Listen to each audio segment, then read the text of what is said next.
Hey guys, welcome to my another Eden version 2.1.3, the Gariyu Awaken series. In this update, they're introducing a lot of new mechanics to the game, along with some really good characters. So let's dive right in. So what's new? They're adding zone characters to global. Gariyu, another style, and Yuna, another style, will herald the new mechanic coming in. Gariyu, another style, will be available by completing his very hard awakening quest, and Yuna, another style, can be pulled through the dreams or be upgraded in the tavern. So let's go over Gariyu, another style first. He is going to be a 5-star rarity unit. His element is fire. He is a blunt staff ring user. His type is shadow, and his upgraded valor chant, Feel the Heat of My Eternal Flame, will deploy the Raging Fire stance, and speed of all enemies will be minus 20% for 1 turn. You can get this by unlocking him and completing the Awakened series.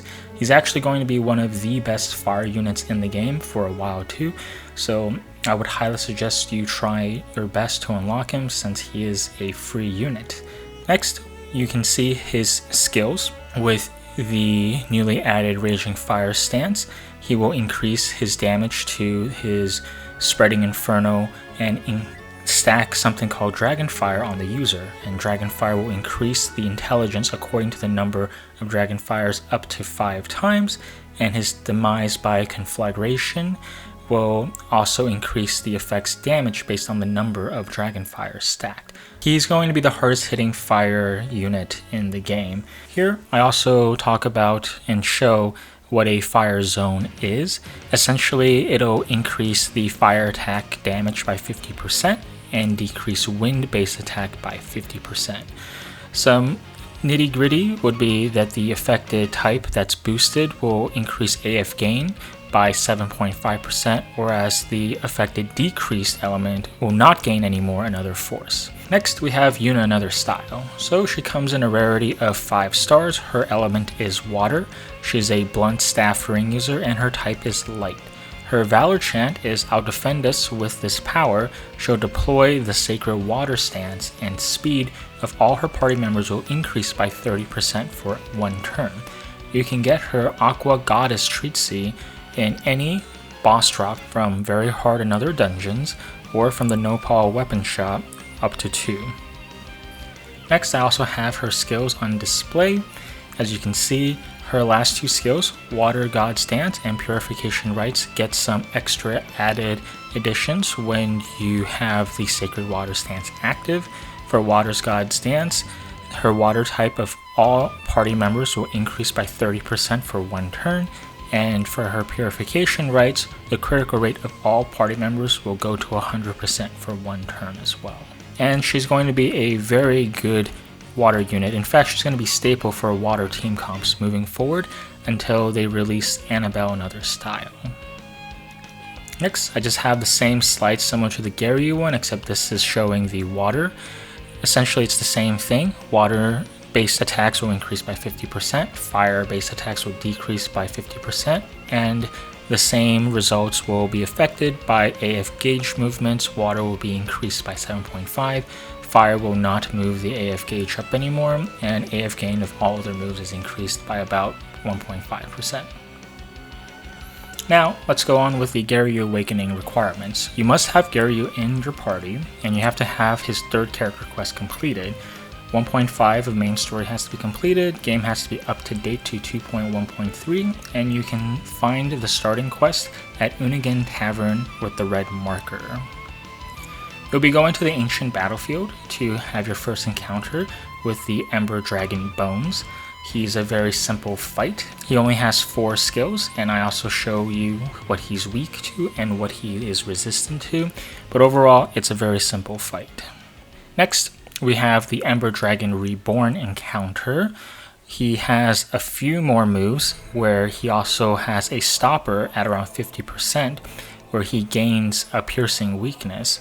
Overall, still a fairly easy fight. He is resistant to earth and wind, so try to avoid bringing those units as well. Then we get to fight the Ember Dragon Egg encounter. It will be weak against water, along with a lot of other elemental types, and it only has 4 different types of moves. Once you defeat the egg, you will have to wait 6 real-world hours before you can continue on with this story. Next, we get into the slightly harder fight, where we have the Ember Magic Dragon. He is only weak against fire, and he is resistant to wind and earth. And he has a 6-turn rotation with a passive that he will deal 200,000 damage to itself after each turn, but he also gains a self-strength buff, and he will do an AoE strength and physical resistance debuff to your team. At 50% health, I believe this is when it starts to happen. And finally, we have probably the hardest encounter to another Eden Global to date, the True Ember Magic Dragon. You must travel to Nadera Volcano at the very end where you fought the Salamander boss to encounter this boss. He is weak to fire, which doesn't make sense in my opinion, but that's what it is. And he's resistant to wind and earth. Now he does have a 2 type of rotations, where in the beginning he will summon a fire zone, which essentially makes your water units useless unless you have Yoona another style. And at 50% health, he has a stopper for the fight.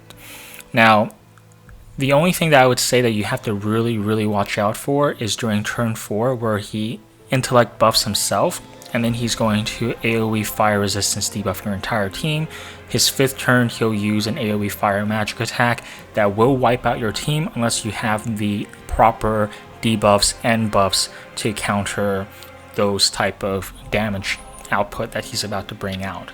That doesn't mean, his turn 1s through 3 are any laughing matter. You should definitely be cycling debuffs on the dragon along with providing proper buffs for your team. If you're able to get the dragon down to 60% health or less, he does lose his weakness to fire. So watch out for that as well. And his rotation changes a little bit as well. And I do have some possible team compositions. Of course, at the end of the day, you can mix and match depending on what your game has to offer. But some units that you can consider bringing would be Aldo, Cyrus, Mario, Yuna, Rosetta, Akane another style, Xion, Lovely, Mana, Saki another style, Bertrand, and even Galliard. With Galliard though, you must have him at around 3.5k health points for him to be able to tank the attack. Otherwise, he might not have enough health since he is a 4-star tank unit.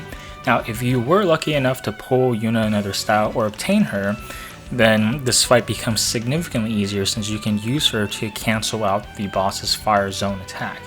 And you can also bring your water team, allowing you to have a much easier clear time, and the boss would deal significantly less damage. You can bring, Mighty another style, or his OG, his Mena, Shani OG or another style, and Leclerc OG or another style. So she definitely was designed to counter this fight in mind.